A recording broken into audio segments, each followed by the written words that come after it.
NorCal. 209 King of Comedy. It's Rick without the K. James presents In My Opinion Podcast. Don't forget to hit the subscribe button, as well as the notification bell. Thank you for watching. I am here with two fellow comedians. This is the first time I believe that I've had two Latin comics on for good reason. At the same time? Two at the same time? Yeah, two at the same Look time. at you hating your own. Come on, man. And he dates white women. You uncle. But we're going to get into that on one of the topics. I've written down some of the shit, so if you guys see me look at my phone and cheat, it's because... Yeah, let's take a shot real quick. For sure, man. Well, you guys Cheers. can, but yeah. Here's to the, hey, way to make it happen, Rick. Here's to the Cheers. East Bay. Man. Salute, bro. Cheers. Fuck, bro. I was trying to pour it in the Coke, but all right. Hold on. But you ain't gotta kill it. You ain't gotta kill it if you don't want to. No, I ain't gonna be no bitch. Peer pressure. Yeah. Wait, is that whole thing for you? Yeah, but it's not. That's Martinelli's. Red Bull. Oh, you mixed it. I forgot, Okay, I forgot no, Martinelli's that's and just salsa Red Bull. water. I don't drink anymore. Where were the... Oh, Yeah, my bad. My fault. Well, why would you provide us with these spirits? Because it's in my opinion, shot glass. Look at Rick. Look at Look this. at Rick. Always be closing. Rick James over here trying to remove our consent. You see this?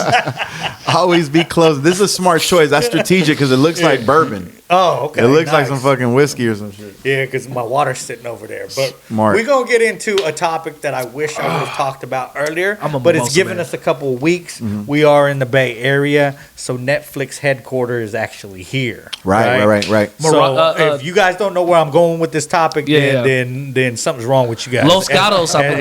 As a comedian, because the GOAT just dropped his last special. And I call him Chappelle. the GOAT because I posted something up yesterday. He's doing this movie shit that he's coming out with in only certain cities. Yep. Right. And I wanted to go to the movie, so I was like, man, I'll look for some tickets for me and my girl. Tickets are $343 is the cheapest ticket. Jesus Christ. No, I think to watch a movie. It was like 100, like 254 ones up, way up top, I think, somewhere. Lord. Well, But when I even looked, though- maybe those are all sold out. Yeah. So when I It looked was yesterday, Xbox it was prices. $343, and I said, you can't call Kevin Hart the GOAT because I can go watch him for $12 at the movie theater. Okay, You goddamn. are So let's be clear there. You called him a cheapo. I will say this about the. I'll play it. Shout out Kevin Hart. Don't ruin my career. I will say this about the Don't cancel special me. myself, and then I'll ask you guys: is one, I tell people, if you're not a comic and you don't understand the mathematics about writing a joke, it might not be the same formula for you to watch it and be like, God damn, I can't believe he did that. And that's the way I watched it as a comedian. Like, this dude's a goddamn genius. Just the way he tied in the specials before, got his point across, was elegant. It was like the funniest TED Talk a regular person would see. Right. So, and I say that because it's not set up to hit a certain number of punchlines per minute or anything like that. So if you watch it and you're like, man, it's taking too long to get to the joke, or just the word that he crafted and the way he crafted them, I was just like, this dude, and to make the points that he made and to get at the people that have been giving him the worst end of the stick. Yeah. I'm like, this dude is just hands down. That's where I want to be. So he's the GOAT. He's the GOAT to me. For sure. Okay. All right. To me, definitely. Because I know people will be like Richard Pryor, this, that, and the other, but I didn't grow up with Richard Pryor. Right. I grew up with Dave Chappelle. I've seen where he's taking shit, and to me, that's why he's the GOAT. So no disrespect to anybody. What the fuck just happened to the camera? I thought I saw some flash. Did it turn off? It's a goat. It's in my head, and this might be crazy to some people too, because I do enjoy Richard's shit. I don't think anybody was as honest as Richard, right? Right. But from what I've seen of comedy so far, and I'm a young dude, so fuck my opinion, right? Right. First and foremost, Yeah. Elephant in the Room is a tough one. Patrice O'Neal. Elephant in the Room, Patrice O'Neal. You said what? Top 10. I'm putting it up there in a top What, top three. three? Top three. Who's the other almost. two? That's a tough one. But it depends on what your metric is. Because if you're talking numbers, then Delirious off top. Your metric includes Elephant in the Room. So what are the other two? Elephant in the Room. I'll tell you why Elephant in the Room is my personal. Like, it was just speaking so matter of factly. in such a way, and that's why with Chappelle, are we still recording, by the way? Yeah. Okay, Yeah, I was like, it's I don't want to happening. be. Don't you hate? And when you're not recording and you're talking in the microphone, you're like, what the fuck am And I you're doing doing? a good ass job. Man, I'm killing it, man. I'm dropping gems right now. Shit, what was I just saying? I was saying about Elephant in the room. Elephant in the room, top matter of 3. factly, and the thing about what Chappelle is doing to me, it's not necessarily the most profound shit ever. It's really like, if you really are out here having conversations about what's the realities of our world that we live in, and the manipulation that tends to go on amongst quote unquote marginalized communities, or those who marginalize the marginalized communities, it's not too far fetched. What he's saying is just so amazing that the top dog when it comes to comedy content, Kevin is the top dog grossing, I would say, right? But in terms of top dog and the content, Chappelle is him. It's without a question. So for him to be saying, hey, bro, let me tell you, let's open up the floodgates on this stupid shit that y'all keep trying to blockade, that there's no, like, just let life be, but y'all over here trying to pull some bullshit, a fast one on us. And he's basically saying, no, I see you, which a lot of people, barbershop talk. This is a lot of barbershop talk, conducive barbershop. There's also non-conducive, like, just out-of-pocket Like shit. just some You bullshit. you don't think that him holding that level and him being able to talk about it and take it head on, that in itself is just... No, it's fucking so prolific. amazing, because now it opens the doors for people like us to finally go ahead and, oh shit, we can talk about this a little bit now, because Top Dog did it. That's the one thing I hate about comedy. We put Richard Pryor, George Carlin, Lenny Bruce all on this pedestal for opening the door for being able to say whatever, but for an up-and-coming comic, you better shut the fuck up with your opinion. Tell us your little funny stories about your life, and you don't get to speak your opinion on real shit. I don't want to hear your viewpoint on taking a knee on the flag. I don't want to hear your viewpoint on white manipulation in the LGBTQ community. You don't get to say that to me. Right. And that's really pretentious to do that, if anybody does that. So when Top Dog does it, now it trickles down to, oh shit, we can do it a little bit now. Well, but here's the thing, though. When you say we can do it, man, I just feel like it's important, because I feel like it's a disservice to the craft and to the artist to not acknowledge this. We could always do it. Yeah? A lot of us were just too scared to. Yeah. Motherfuckers were doing it. I mean, bro, there's a billion comics just in the Bay Area alone. Think about all the pockets of comedy around the country, around the world. Motherfuckers are doing it. We just never hear about it. But I know I never went down that road, because I was like, nah, I'm not ready to fucking lose the little bit of progress that I have made. I'm gonna. You don't get too far with it. I'm gonna save it for. I'm gonna. You know when I tap into that when I tap into that topic of the especially when it comes to reviewing the Chappelle special, you can't even do that shit in public without starting a fucking mini riot. You know, motherfuckers just flip out. But I like long form conversation like this to discuss it, because then we can get into the nuance and the subtleties of it all. Did he say, where'd you rank it at? Did you? Well, he said was top it even 3. worth watching? He said top 3.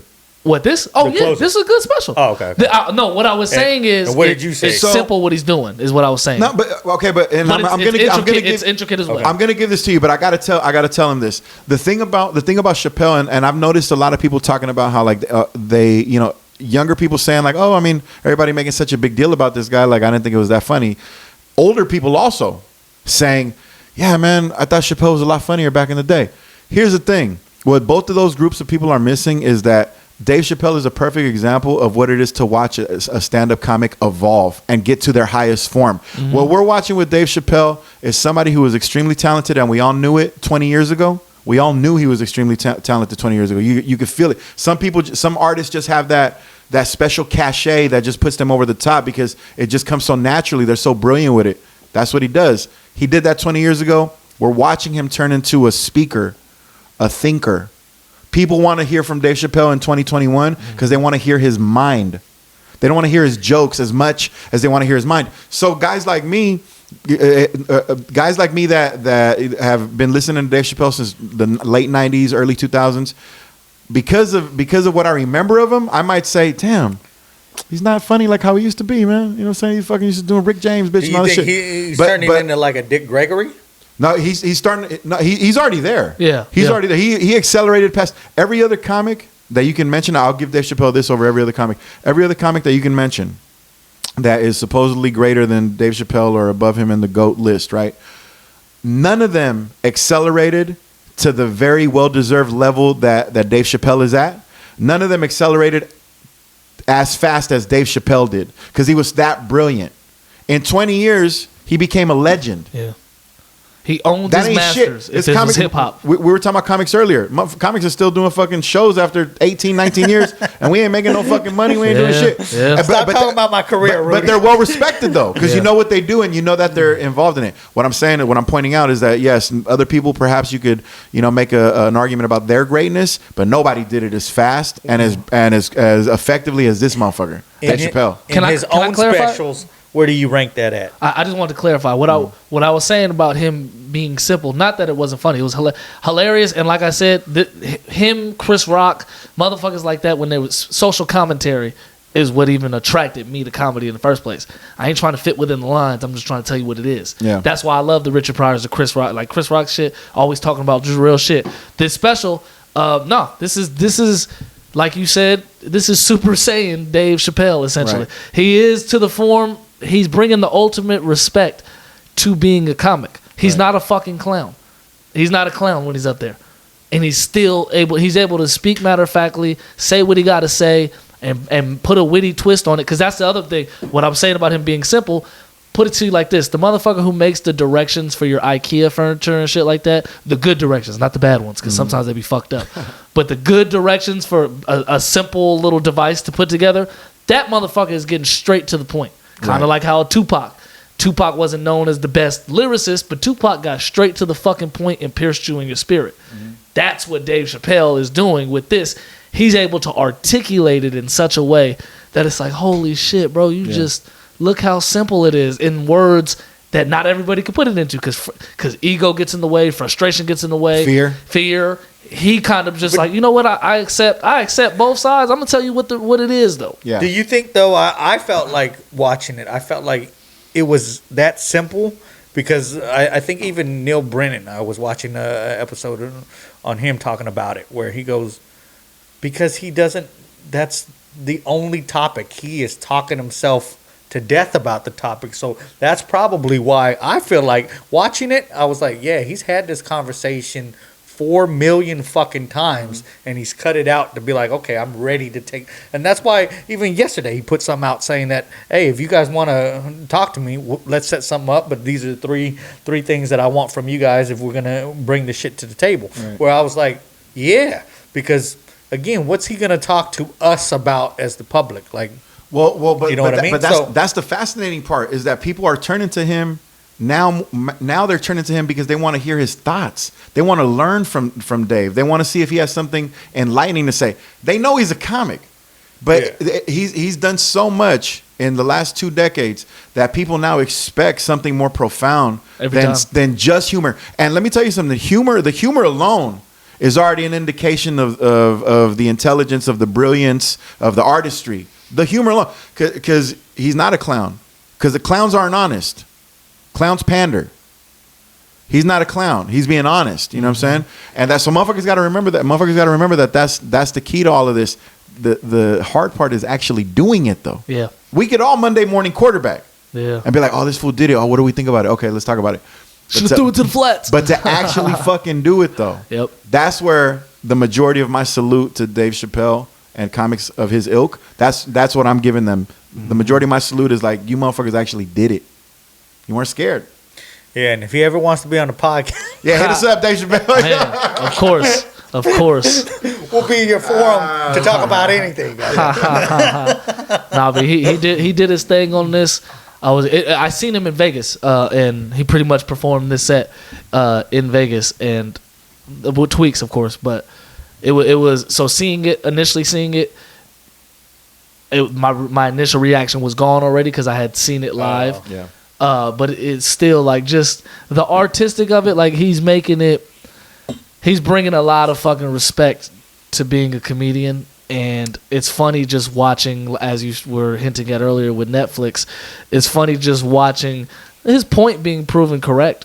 Netflix Now, Netflix is a tech company. If you're in the Bay Area, you know that most tech companies predominantly white and Asian. Netflix no different. I applied to these motherfuckers like 4 times. I got rejected by all these companies. Hey, I'm a little jaded, but that's just whatever. We'll keep that. That's just my personal. But no, real shit. If when you watch the video of the people staging the walkout, a bunch of white folks, a bunch of white dudes, white women, white trans, well, all that shit. And it's like, I'm to the point now, and I love that Dave does it. You see what he did there? He caught himself. Don't worry, I can edit this out later. No, I'm about to say this. I'm to the point now where can't nobody white make me feel guilty about shit. You know what I'm saying? You can't. You about anything? You unless if I'm in the wrong, I'm guilty because like if you're double parked. If I'm in the wrong, double park. If I'm in the wrong and I know I'm in the wrong, I don't feel guilty because they made me feel guilty. I feel guilty because I'm guilty. Because I'm guilty. Yeah. But you're not finna make me feel guilty about it. Shut the fuck up. Yeah. It's kind of how it feels a lot of times. But that is only speaking to a small portion of a community that gets highlighted. So ultimately, the media is the one who highlights. True. Even when you think trans, bro, I would love to hear more stories about heterosexual women getting fooled because they thought this was a dude and it was a natural born dude and it's a trans dude. Right. But who's at the forefront of the trans conversation, even though trans folks have been here for the longest? White trans. So white dudes who turned into women. They're the ones leading the combo. I gotta say this though. They maneuvered themselves into that position. I get the feeling that women are a lot better at sensing when they're dealing with a non-man than men are. It's a little, the skin a little soft. Sensing when we're dealing with a non-woman. Because I've heard many stories of dudes fucking a girl who they thought was a girl, but wasn't a biological female. You've heard these stories before. You never hear you don't ever hear about women falling in that same trap. I just feel like they'd be like, no, and there's this fucking moonwalk out the situation. It's kind of hard. Dudes are I just want to hear it because as a man, as a heterosexual man, or what they call cis, whatchamacallit, whenever we speak on the subject in general, whenever anybody speaks on the community, whenever we speak on the subject, it's automatically, they're typical, they're men, they're misogynistic, yada, yada, yada. I would love to hear more stories about a woman getting mad because she was expecting some natural dick and bruh told her, I ain't got it on me right now.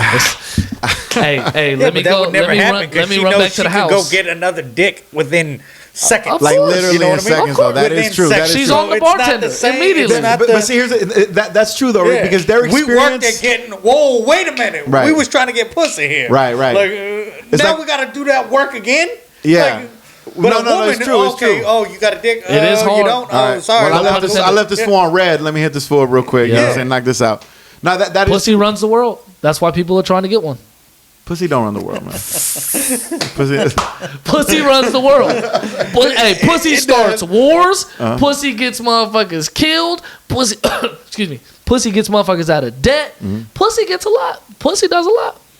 Pussy is very. Pussy is even to an extent at the root of racism. To an extent, I feel like the more men promote this idea, which has been around for a long, long time.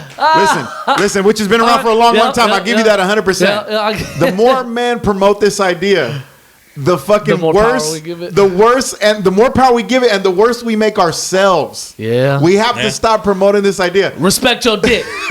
We gotta put respect on the dick. Podcast. Put respect on the dick. You feel me? But no, stop buying feet pictures, you nasty motherfuckers.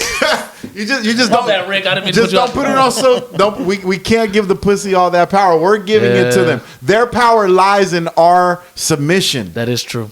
You understand what I'm saying? The snake. We can't do it. Again, what it is though is just because you as a man want to hold out and be like, no, fuck that. You're gonna have a million other men that be like, okay, well, if he ain't gonna do it, then I'll do it. Yeah. It's just I had that same conversation earlier. It's like comedy club. That's why they treat us like shit because they know there's 100 other fucking comics that want that spot. So pussy makes us lose our integrity. Oh hell yeah! And yet we fucking adore it, and we fucking toss it up in the air and fucking hip I parade. tell people this is the first time in my life. We'll get to some shit, right? And I think as pussy an older talk coming up in 20 minutes. As an older man, when you start devaluing that pussy and how much sex means to you, man, oh man, it feels great. My last 2 years have felt fucking wonderful. No, bro. real shit. I don't have to wake up and worry about pussy, bro. Right. Like, You look like a liberated man. yes, I'm free. real shit. Free at last. Free at last. It just, Have you ever heard some advice or read some advice that really was like, damn, this is amazing advice and this makes sense? Yes. And it pisses you off because it's like, fuck, but I don't want to do that. So I read Think and Grow Rich, and one of the chapters was talking What's about. the dude's name? Richard what? Fuck. It's an Asian dude, right? Half Yeah, Asian. I believe so. Is it Yan or something like that? I feel like I'm No. butchering his name right now. I'll try to look it up in a second. But Richard, think and Grow Rich. Anyway, in there is talking about your sexual energy, controlling your sexual energy. The sexual energy is our strongest energy. Yeah. It gets so much done when it, like, if you want some pussy and you know how to speak to women and all that, you're gonna get some pussy. You manifest it, it's gonna come. You're gonna go to the right place. You're gonna say the right things. You're gonna yada yada yada. It's gonna happen. Right. But if we use, unfortunately, we focus all that very powerful energy that doesn't have to be just used for sex. You use sexual energy sometimes. You flirting with the bartender at the comedy club to get, you know what I'm saying, and she giving you free drinks and whatnot. You give her your little tip. You're getting a discount at Macy's or some shit. Because, oh, how you doing? Oh, yeah, it's raining. You made a little joke or whatever. Yeah. Oh, you know what? You want 15% off?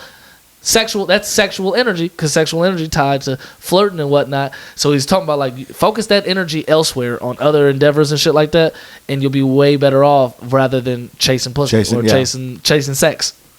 I hated that advice. I hated that advice. It's real shit. It's real shit. But because it's hard.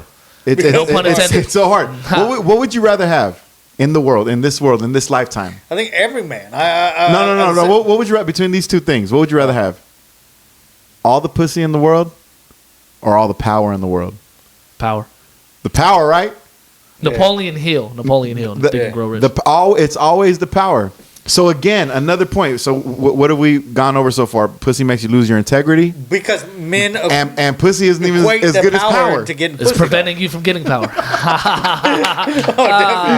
all right, man. Hey, no, real shit.